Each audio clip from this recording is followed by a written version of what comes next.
السلام علیکم ورحمۃ اللہ تعالی وبرکاتہ۔ الحمدللہ ثم الحمدللہ۔ ابھی کچھ دیر قبل خطبہ عید میلاد النبی صلی اللہ علیہ وسلم کا اہتمام ہوا ہے۔ کل مرکز مجلس شیخ الاسلام والی جامع نظامیہ علیہ رحمت و رضوان کے زیر اہتمام مسجد حضرت ابو الحسنات سبیلا کامل بابا نگر میں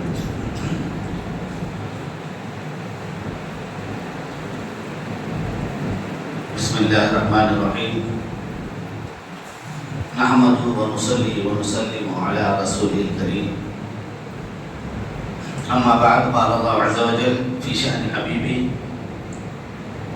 اعوذ باللہ من الشیطان الرجیم بسم اللہ الرحمن الرحیم ان اللہ و ملائکتہ یصلون علی النبی یا ایھا الذین آمنوا صلوا علیہ وسلموا تسلیما اللہم صل علی سیدنا محمد وعلی آلہ وصحبہ افضل صلواتک وعدد معلوماتک بارک وسلم صلاۃ و سلاما علیک یا رسول اللہ۔ ایک مرتبہ اور درود شریف کا نذرانہ پیش کریے۔ اللہم صل علی سیدنا محمد وعلی آلہ وصحبہ افضل صلواتک وعدد معلوماتک بارک وسلم صلاۃ و سلاما علیک یا رسول اللہ۔ شیخ الاسلام والمسلمین بانی جامع نظامیہ امام اہل سنت اعلیٰ حضرت مجدد دین و ملت الحافظ شاہ محمد انوار اللہ فاروقی فضیلت علیہ رحمت و رضوان ارشاد فرماتے ہیں، ہے درود پاک کی ذکر شہ عالی مقام، ہر طرح سے جس کا خالق و منظور ہے اہتمام، بھیجتا ہے وہ درود اس فخر عالم پر مدام، اور فرشتے دائماً مشغول ہیں جس میں تمام۔ کیسی طاعت ہوگی وہ جس میں ہو خود حق بھی شریک، ہے جو طاعت سے بنی جس کا نہیں کوئی شریک۔ ایک مرتبہ اور بآواز بلند جھوم جھوم کر درود شریف کا نذرانہ پیش کریے۔ اللہم صل علی سیدنا محمد وعلی آلہ وصحبہ افضل صلواتک وعدد معلوماتک بارک وسلم صلاۃ و سلاما علیک یا رسول اللہ۔ آج 12 ربیع الاول ہے اور آپ کے ہماری ساری کائنات کے اول محمد مصطفیٰ احمد مصطفیٰ صلی اللہ علیہ وسلم کی پیدائش کا دن ہے، اور غلامان رسول صلی اللہ علیہ وسلم ہمیشہ سے ہی اپنے آقا مولا محمد مصطفیٰ احمد مصطفیٰ صلی اللہ علیہ وسلم کا میلاد مناتے ہوئے آئے ہیں۔ محترم سامعین اکرام، پہلے تو کچھ لوگ یہ اعتراض کرتے ہیں کہ میلاد النبی منانا ہی نہیں، پھر اس کے بعد میں یہ اعتراض کرتے ہیں کہ بھائی میلاد النبی کیوں مناتے ہو، وفات النبی منانا، وصال النبی منانا، کیونکہ 12 ربیع الاول کو آقا کی میلاد بھی ہوئی، ولادت بھی ہوئی، اور جب وصال ہوا تو اس وقت بھی 12 ربیع الاول کا دن تھا، تو سب کا یوم وصال مناتے ہیں، اور حضور صلی اللہ علیہ وسلم کا یوم وصال نہیں مناتے۔ تو دیکھیے، ہمارا یہ عقیدہ ہے اہل سنت والجماعت کا اور سچے اور پکے اہل اسلام کا کہ حضور صلی اللہ علیہ وسلم حیات النبی ہیں، سبحان اللہ، بے شک نبی زندہ ہیں۔ تو پھر اس دنیا سے تو پردہ فرمائیں، تو بولے ہاں، اس کی تفصیلی وضاحت محدث دکن ابو الحسنات سید عبداللہ شاہ صاحب اللہ علیہ رحمت و رضوان نے شہادت نامے میں بیان کی ہے۔ میں کچھ تھوڑا سا خلاصے کے طور پر عرض کروں گا۔ ہر ایک کا وصال ہوتا ہے تو عالم برزخ میں جو خبر ہے اس کو عالم برزخ کہتے ہیں۔ تو عالم برزخ میں ہر ایک انسان کا ایک ایسا ہی لطیف جسم موجود ہے۔ تو جب کسی انسان کا انتقال ہو جاتا ہے اور اسے قبر میں اتارا جاتا ہے تو روح کو جب اس جسم سے نکال دیا گیا تو وہ جو لطیف جسم ہے اس میں روح کو ڈال دیا جاتا ہے. اسی لیے کہا جاتا ہے کہ فلاں کا انتقال ہوا. انتقال کے معنی ہے منتقل ہونا. اب جیسے ہم کبھی کسی گھر میں رہتے ہیں, کبھی کسی گھر میں رہتے ہیں. بولے کیا ہوا بھائی, وہاں تھے نا, نہیں بھائی وہاں سے میں فلانی جگہ پہ منتقل ہو گیا. تو ختم نہیں ہے, منتقل ہوئے. دکان کو ایک جگہ سے دوسری جگہ ڈال دیے. تو بولے کیا ہوا, نہیں بھائی فلانی جگہ ہماری دکان منتقل ہو گئی, شفٹ ہو گئی. دکان پہ بھی لکھ دیتے ہیں شفٹڈ فلاں. ایسی محلے سے دوسرے محلے میں چلے جاتے ہیں. کیا ہوا بھائی آپ دیکھ رہے ہیں, بولے نہیں میں یہ محلے سے دوسرے محلے میں منتقل ہو گیا. تو انتقال کے معنی ہیں ایک جگہ سے دوسری جگہ منتقل ہونا. تو اب ہر انسان کا انتقال ہوتا ہے تو وہ اس کی روح اس جسم کثیف کو چھوڑ کر جسم لطیف میں داخل کی جاتی ہے. اب اس میں تخصیص نہیں ہے کہ صرف مسلمان, بلکہ کافروں کا بھی جسم ہوتا ہے. ان کی روح بھی اس جسم میں منتقل کی جاتی ہے. اور وہ جسم ہمارا لطیف جسم بالکل ایسا ہی ہے, مگر اس میں کثافت ہے, اس میں لطافت ہے. تو اب حضور صلی اللہ علیہ وسلم کا بھی انتقال ہوا. تو اب ضرورت تھی حضور صلی اللہ علیہ وسلم کو کہ بھی ایک جسم لطیف. تو سرکار کا وصال ہوا تو جبریل امین اور فرشتے تلاش کیے کہ اس روح کو دوسرے آپ جسم لطیف میں داخل کیا جائے.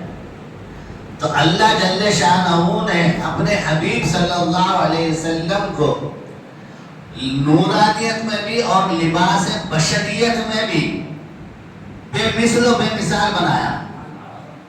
آپ کے جسم پاک جسد اطہر صلی اللہ علیہ وسلم کا کی مثال نہ اس دنیا میں ہے, نہ عالم برزخ میں, عالم آخرت میں کہیں پر بھی نہیں ہے. تو اب کیا کرنا چاہیے؟ تو اللہ سے رجوع ہوئے. تو اللہ تعالی نے ارشاد فرمایا میرے حبیب کا جسم جو لباس بشریت میں آئے ہیں کہ جو ہر انسان کا جسم لطیف ہوتا ہے اس سے بھی لطیف ہے. اب کسی اور جسم کی ضرورت نہیں ہے, بلکہ اسی جسم میں روح کو ڈال دیا جائے. تو اللہ کے رسول صلی اللہ علیہ وسلم اسی جسم کے ساتھ قبر انور میں بقید حیات ہے. اسی لیے حیات النبی صلی اللہ علیہ وسلم کہ ہم قائل ہم کہتے ہیں کہ حضور ہمارے زندہ ہیں. جو جسم وہاں کا تھا اسی جسم کے ساتھ قبر انور میں زندہ ہے. اسی لیے اعلیٰ حضرت فاضل بریلوی نے کہا ہے تو زندہ ہے واللہ, تو زندہ ہے واللہ, تو زندہ ہے واللہ, تو زندہ ہے واللہ, میری چشم عالم سے چھپ جانے والے. اب دیکھیے اور ایک دلیل حیات النبی صلی اللہ علیہ وسلم. ایک مرتبہ اللہ کے رسول صلی اللہ علیہ وسلم نے صحابہ سے ارشاد فرمایا کہ دیکھو تم جمعے کے دن کثرت سے مجھ پر درود پڑھا کرو, اس لیے کہ جمعے کے دن خاص طور پر تمہارا درود مجھ پر پیش کیا جاتا ہے, میرے پاس حاضر کیا جاتا ہے. تو صحابہ کرام عرض کرنے لگے یا رسول اللہ صلی اللہ علیہ وسلم ہمارا مشاہدہ یہ ہے کہ انسان مر جاتا ہے تو ہم دیکھتے ہیں کہ اس کا جسم گل جاتا ہے, ہڈیاں پوری ہو جاتی ہیں, کیڑے اس کو کھا لیتے ہیں, زمین کی مٹی اس کو ختم کر دیتی ہے. تو اللہ کے رسول صلی اللہ علیہ وسلم نے صحابہ سے عرض کیا, جو ان کا مشاہدہ تھا عام انسانوں کا, اس حساب سے انہوں نے سوال, اور ان کا سوال کرنا بھی بڑا اچھا تھا. قیامت کے لیے ہمارے لیے بہت بڑی دلیل مل گئی, ورنہ وہاں بھی پریشان کرتے رہتے. نبی مر کر مٹی میں مل گئے, پیٹ پیچھے کی خبر نہیں ہے, نعوذ باللہ من ذالک. تو صحابہ نے جب یہ عرض کیا تو اللہ کے رسول صلی اللہ علیہ وسلم نے ارشاد فرمایا ان اللہ حرم علی الارض ان تاکل اجساد الانبیاء. حدیث شریف کے الفاظ ہیں کہ بے شک اللہ تعالیٰ نے زمین پر حرام قرار دیا ہے کہ وہ انبیاء کے جسموں کو کھائے. یہاں پر اور ایک بات کی طرف توجہ دلاؤں گا. صحابہ نے حضور صلی اللہ علیہ وسلم کے متعلق عرض کیا تو صحابہ نے فرمایا کہ میں ہی نہیں بلکہ تمام انبیاء اپنے جسموں کے ساتھ اپنے اپنے مقام پر زندہ ہیں. جب سب انبیاء زندہ ہیں تو نبی الانبیاء ہے تو سب سے زیادہ جو سو آپ کی شان آپ کی عظمت بڑی بھی ہے. اسی لیے ہم حیات النبی کے قائل ہیں کہ نبی زندہ ہے. اور اگر کوئی نہ مردہ کہتا ہے تو نبی مردہ نہیں ہے بلکہ اس کا دل مردہ ہے. تو ہمارے نبی زندہ ہیں. پکارو تو ذرا دل سے، پکارو تو ذرا دل سے وہ سنتے ہیں صداؤں کو. پکارو تو ذرا دل سے وہ سنتے ہیں صداؤں کو. رگے جہاں سے بھی قریب رہتے ہیں رہ کر مدینے. پکارو تو ذرا دل سے وہ سنتے ہیں صداؤں کو. رگے جہاں سے بھی قریب رہتے ہیں رہ کر مدینے میں. اگر عام مسلمان درود پڑھتا ہے تو فرشتے اس درود کو لے جا کر حضور صلی اللہ علیہ وسلم کی بارگاہ میں پیش کرتے ہیں. مگر کوئی عاشق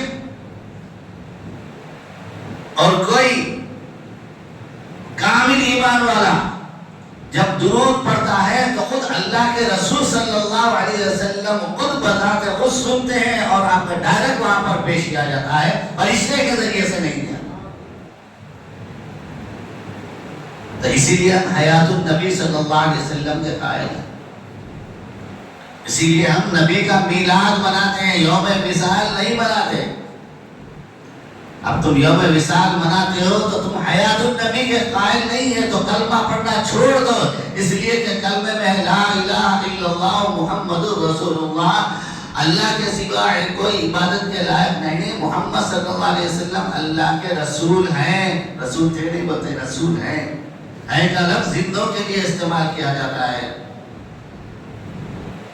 اور ہم اپنے آقا مولا محمد مصطفیٰ احمد مصطفیٰ صلی اللہ علیہ وسلم کے یوم میلاد کو کیسے بھول سکتے ہیں، کیسے فراموش کر سکتے ہیں؟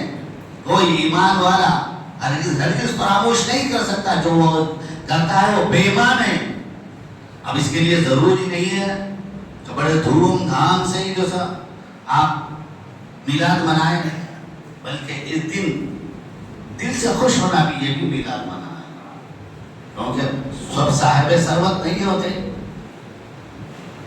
مالدار نہیں ہوتے، تو بڑے شان سے نہیں منا سکتے.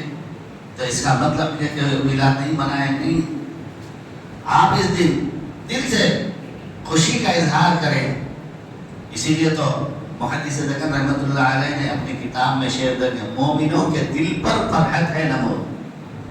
مومنوں کے دل پر فرحت ہے نمود. فرحت یعنی خوشی ظاہر ہو رہی تھی ان کے دلوں سے.